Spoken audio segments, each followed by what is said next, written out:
So in today's episode of Built It in Blue Jeans, the topic for today is relationships. And partnerships, I guess you'd say. So it's been said that the only partnership that doesn't, or the only ship that doesn't float is a partnership. And I could see how that could be said, and I'm going to explain why and how to make a partnership work. So I believe that to make a partnership work in business is not any different than a partnership in marriage. Now, I'm not an expert necessarily in either, but this is my opinion. After being married for 7 years, you need to be able to admit when you're wrong, or at least apologize. And then also both sides need to win.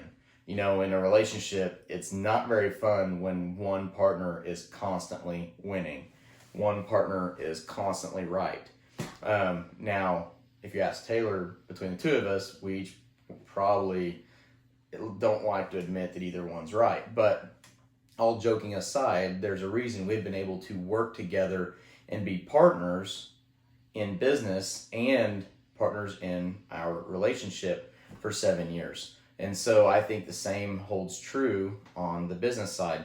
So I'd like to talk about a couple of our partners and in that business relationship and, kind of explain the parallels between the relationship side. So, one of our partners, actually both of them, Chris and Stephanie Bierman.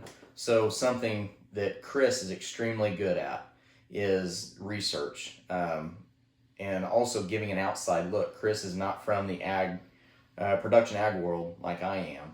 And so I like the fact that I get different looks and different perspectives all the time, and we're very good at that. We're kind of a yin and yang of what one's good at, the other one's not.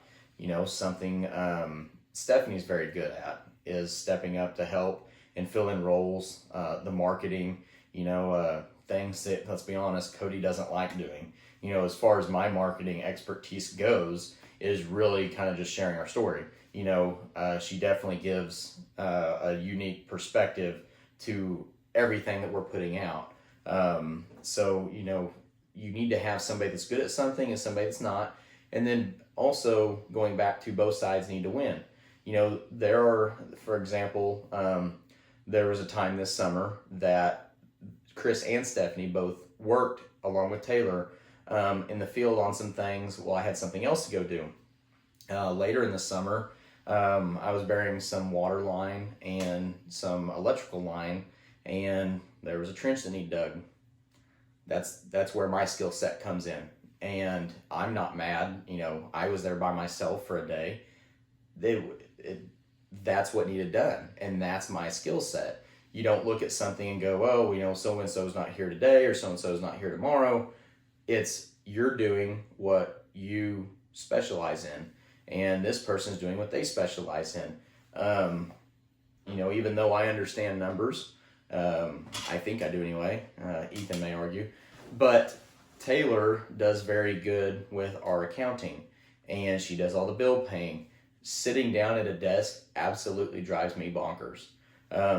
So sitting still doing that all day long, I think I'd rather just go sweep the shop or something, anything. And so everybody on our team is really good at what they do, and everybody takes a role. And so for us, it's worked very, very well. And that's how I think that you should handle partnerships and your relationships, and really kind of draw a parallel between the two. If you ever catch yourself thinking, my partner, they're really not gaining anything from this.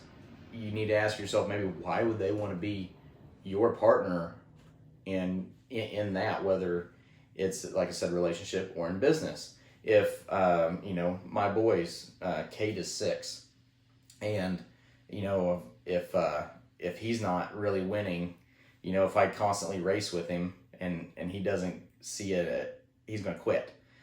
So, kind of think about that of whenever I want him to come back, is he getting the things that he wants? And, those are all things that I think would make a partnership successful. Hope I haven't, beat that topic like a dead horse, but, really think that's kind of something. I've watched some other partnerships and everybody take roles and something that I kind of wanted to share. So on to the next topic.